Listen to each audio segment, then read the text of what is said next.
le Maroc, si vous le voulez bien. Qu'avez-vous ressenti en apprenant la catastrophe qui a frappé ce pays? Vous savez, comme beaucoup de Français, j'aime le Maroc. Pour une raison que j'ignore, je ne peux pas lire Camus sans me dire que j'aurais aimé naître en Afrique du Nord. Immédiatement, au Maroc, je me suis senti chez moi. Je ne peux pas vous expliquer pourquoi. C'est un pays que j'aime.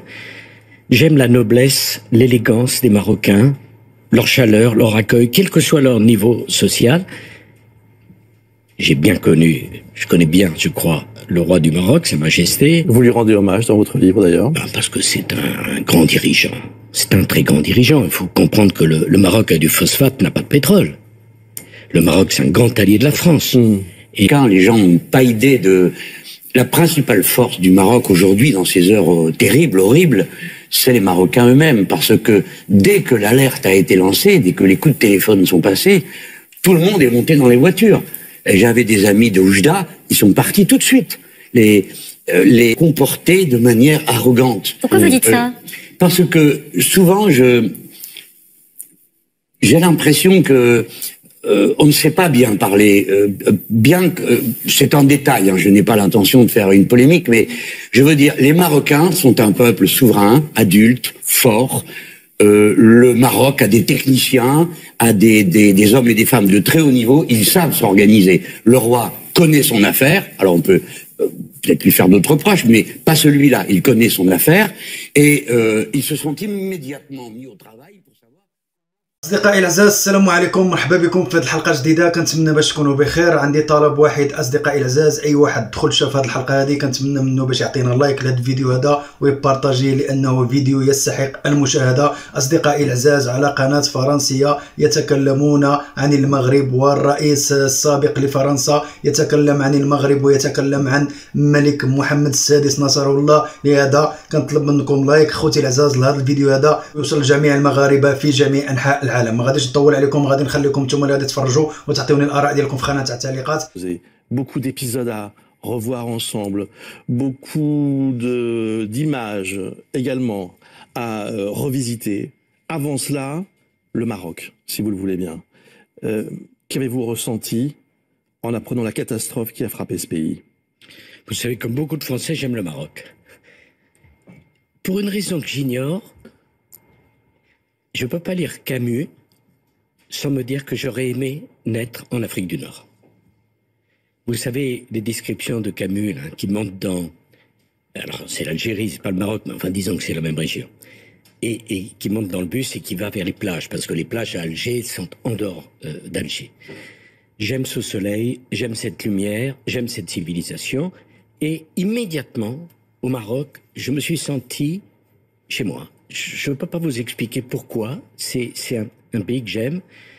J'aime la noblesse, l'élégance des Marocains, leur chaleur, leur accueil, quel que soit leur niveau social. J'ai bien connu, je connais bien, je crois, le roi du Maroc, Sa Majesté. Vous lui rendez hommage dans votre livre d'ailleurs. Parce que c'est un grand dirigeant. C'est un très grand dirigeant. Il faut comprendre que le Maroc a du phosphate, n'a pas de pétrole. Le Maroc, c'est un grand allié de la France. Et cette catastrophe épouvantable a touché bien au-delà de la communauté franco-marocaine. C'est si proche de nous. Ils sont si proches de nous. Et puis Marrakech, à 70 km de Marrakech, un tremblement de terre niveau 7, c'est bouleversant. Et c'est beau de voir les Français bouleversés par cela. Dans votre livre, vous écrivez « La France doit chérir cette relation privilégiée avec ce pays. Elle doit la préserver car elle ne va pas de soi. Les Marocains sont parfois sensibles jusqu'à la susceptibilité. » Et vous écrivez aussi « Le président Macron n'a pas toujours su trouver les mots ou les gestes que les Marocains attendaient. Son tropisme algérien lui procurera bien des déceptions. » Est-ce que c'est la raison pour laquelle la France n'a pas reçu officiellement de feu vert pour envoyer des équipes humanitaires? Je ne me permettrai pas de dire ça, je ne connais pas le détail des relations aujourd'hui. Ce que je veux dire par là, la France est un pays qui a eu un empire, qui a eu une histoire coloniale. Il n'y a quand même pas beaucoup de pays, le Maroc était un protectorat, qui ne nous en veulent pas aujourd'hui de cette histoire commune. Le Maroc est de ceci. L'Algérie est un grand pays que j'ai visité très souvent. Il se trouve que les dirigeants algériens, depuis les années 60, c'est-à-dire depuis la fin de la guerre d'Algérie, ont besoin de désigner systématiquement un ennemi, en l'occurrence la France, qui sans doute a fait des erreurs. Je ne suis pas en train de dire que tout était parfait, mais pour faire oublier les faiblesses du développement d'un pays qui regorge de pétrole et de gaz. Donc, pour moi, vraiment, la relation franco-marocaine, elle a toujours été essentielle.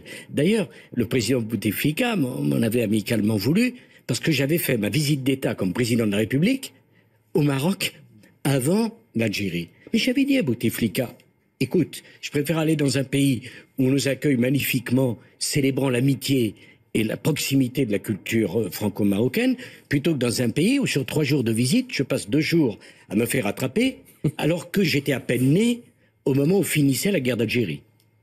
De belles images de solidarité, de déclarations d'amour et en même temps des villages dévastés. Je voudrais juste savoir, on va rappeler pour les gens qui nous regardent votre attachement à ce pays, hein, vous l'avez dit tout à l'heure rapidement, vous y êtes né, vous y avez passé les 11 premières années de votre vie, vous racontez vos souvenirs des promenades boulevard Pasteur avec cette ouverture sur les détroits de Gibraltar.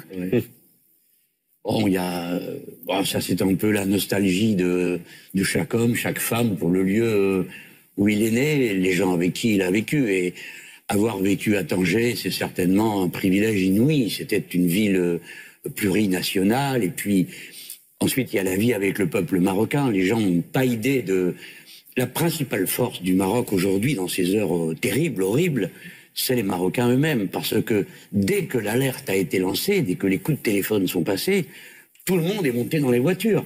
J'avais des amis de Oujda, ils sont partis tout de suite. Mes amis Rabati ou Tangérois, la même chose. Allez, on y va. On fait la queue pour prendre le sang. On ramasse, on remplit la voiture avec tout ce qu'on trouve. Et cette force des Marocains, moi, j'ai le souvenir de... Bon, j'ai mon âge, hein, donc j'ai connu le tremblement de terre d'Agadir, qui avait été une catastrophe terrifiante. La ville avait été rasée. En 1960. Qui est dans la mémoire de tous les anciens là-bas. Oui, parce que c'était... Tous les Marocains, même les jeunes, savent que ça existait. Ouais. Et parce que la ville a été totalement rasée. Hein. Et c'est quelque chose qui hante les Marocains depuis toujours. Ah ben moi, j'en avais les larmes, parce que je me souviens de l'onde de choc qui s'est ressentie partout. Et puis, dans la nuit même, les hommes de ma famille sont partis avec la voiture. Mon père, mon grand-oncle ont remis en route la station de radio-télécommunication d'Agadir. Si vous voulez, il y avait quelque chose de spontané dont je retrouve la trace aujourd'hui en voyant ce que je vois. Et puis nous autres Français, il ne faut pas qu'on perde de vue que dans cette affaire, notre souci à nous aussi, c'est de réussir la France. Parce qu'en France, il y a 700 000 binationaux franco-marocains. Donc, quand s'exprime cette générosité, c'est notre propre peuple qu'on renforce, c'est quelque chose d'extraordinairement émouvant. Alors, ça n'empêche pas de réfléchir aussi à ce qu'il y a à faire, mais il faut faire sa place à cette émotion et surtout ne pas se comporter de manière arrogante. Pourquoi vous dites ça? Parce que souvent, j'ai l'impression que on ne sait pas bien parler, bien que c'est en détail, hein, je n'ai pas l'intention de faire une polémique, mais je veux dire, les Marocains sont un peuple souverain, adulte, fort. Le Maroc a des techniciens, a des hommes et des femmes de très haut niveau, ils savent s'organiser. Le roi connaît son affaire, alors on peut peut-être lui faire d'autres reproches, mais pas celui-là, il connaît son affaire, et ils se sont immédiatement mis au travail pour savoir comment prendre l'aide. Et moi j'étais un peu choqué, je vous parle franchement, de voir qu'on était là à dire comment vous voulez pas de notre aide. Laissez quand même le temps aux gens de s'organiser, parce que sinon... c'est la cohue. Si tout le monde arrive avec ses avions, ses hélicoptères, ses camions... Oui, le problème c'est qu'ils ont accepté l'aide de l'Espagne, de la Grande-Bretagne, du Qatar et des Émirats. Je crois que... pardon, Caroline Rouge, je ne veux pas vous démentir, mais c'est pas comme ça que ça se passe. Ils ont commencé par étudier tous ceux dont ils avaient besoin. Quels étaient les problèmes les plus immédiats? Ils ont une expertise. Donc ils savent ce qu'il ne faut pas faire. Notamment, ça, allez, venez tous, tout le monde fait son truc. Donc, ils ont commencé par prendre dans les offres qui leur étaient présentées ceux qui correspondaient à l'urgence dont ils avaient besoin.